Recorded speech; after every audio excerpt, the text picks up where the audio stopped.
our second night in Manang. It's time to leave the road behind and head higher up into the mountains. We climb up to Gunsang, where we have a tea break before continuing on along a beautiful trail up to Yakkarka, where we have our lunch stop. As we have a very short distance to cover after lunch, we take a long break here and then start on the last little stretch up to Ledar, where we stay for the night.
Did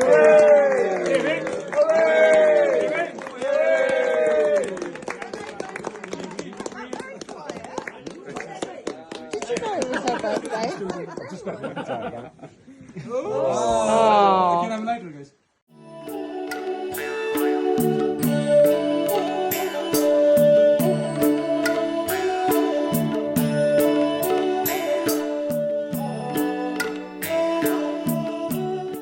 On day 9, we have a nice slow start in the morning in Ledar, as today is relatively short hiking day. We start on the trail, heading up closer and closer to the bottom of Thorong La Pass. And at this point here, where you can see a bridge, we actually stayed on the right side of the river, where there is a new trail. The left trail here is still open, but it is very prone to landslides. So we continued on the right hand side here, and just before reaching Phedi, there is a long suspension bridge crossing back over to the left. We arrived at Thorong Phedi in time for lunch and just chilled out for the rest of the day.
Day 10 is here, and it's a day for the Thorong La Pass. So we start in Thorong Phedi at 4 in the morning and start making our way up. We have our first little break in high camp and keep going higher up as the sun slowly rises behind us. Somewhere here there is a tiny little tea house where we have a little tea break before continuing up to the top of the pass. Have some time to take some photos before starting the long descent down the pass again. There's a couple of restaurants here where we have our lunch, and then in the afternoon we'll make our way down to Muktinah. Alright, hi guys, me here from the future. I'm just editing this video currently, and I just wanted to pop in here real quick to explain basically why I have pretty much zero footage of my Thorong La Pass day. Luckily, some of the other people in my group, they took some photos, so I can still show you kind of what everything looked like, but I didn't film anything that day. And yeah, just want to explain the day to you just a little bit. Basically, we set off at 4 in the morning and I felt perfect. I didn't sleep well, but otherwise I felt really great. And yeah, we set off, started making our way to high camp, and that's when I started to not feel the best. It was still pitch black at that point, so I'd not really filmed anything before then because of how dark it was. But yeah, when we got to high camp, it's a little bit odd. I was getting hungry in a way because we set off before breakfast, so we had a packed breakfast with us. So I did want to eat just a couple of bites of, I had a cinnamon roll with me, but I was kind of feeling hungry, but also very queasy at the same time. So I tried to take a bite, but it just really did not sit well. So just took some water. I was like, I'll try again later. But yeah, kept going and just, yeah, had some shortness of breath because we were getting up quite high, but still felt pretty good. We probably another hour and a half in or so, so I would say about 2.5 hours in at the point, we stopped at little, like, tiny tea house just for a little break, sat down and had some tea, and that really did not sit well.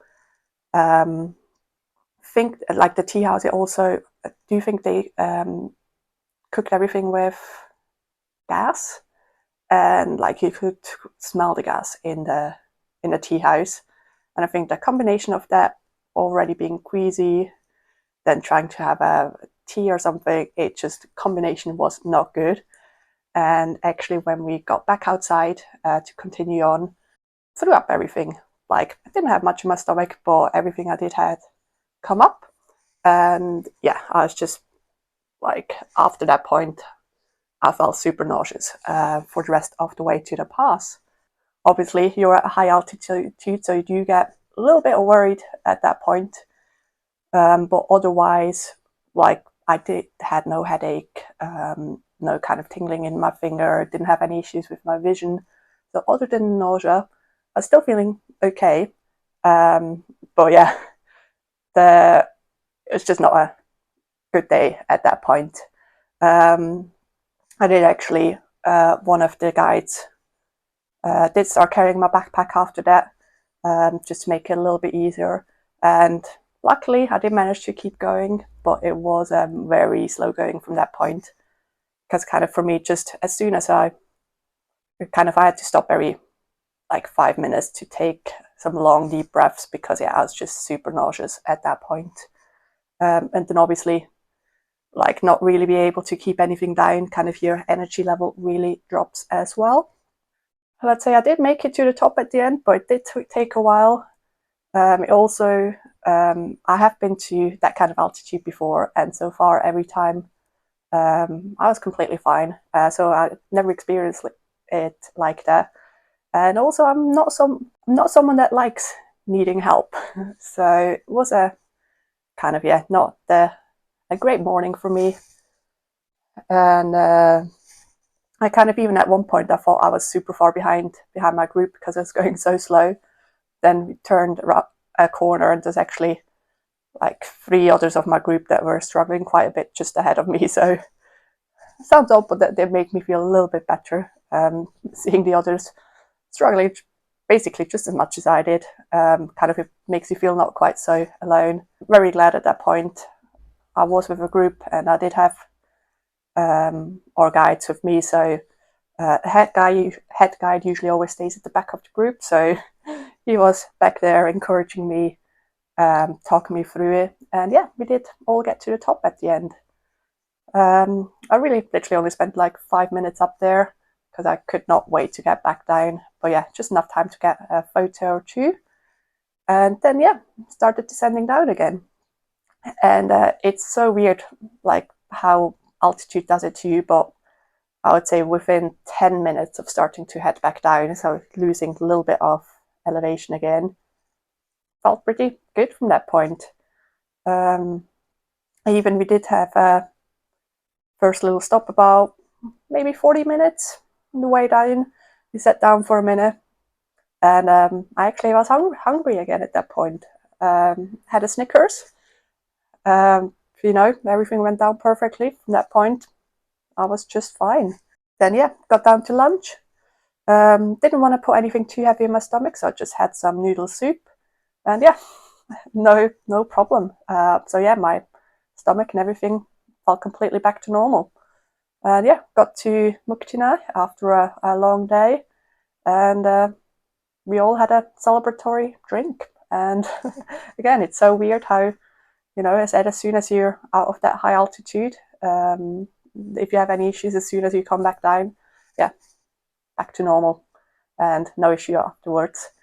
But yeah, basically just a little bit explaining how the past day went for me. It was a lot harder than expected. I have gone over high pass before, where I felt completely fine, zero problems.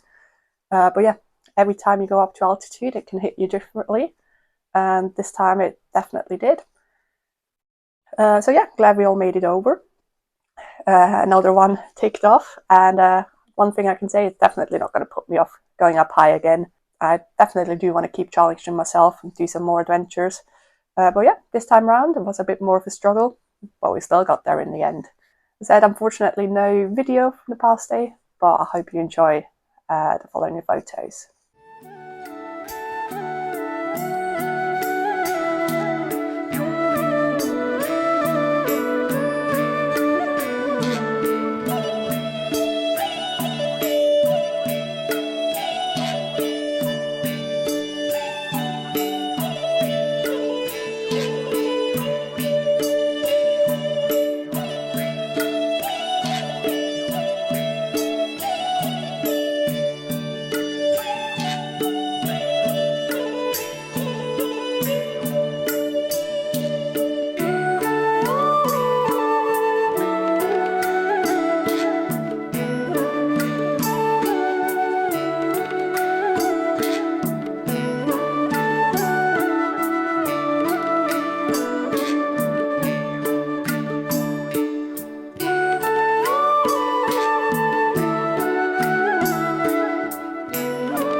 We start in Muktinah and walk along a nice hiking trail as we start making our way towards the windy valley.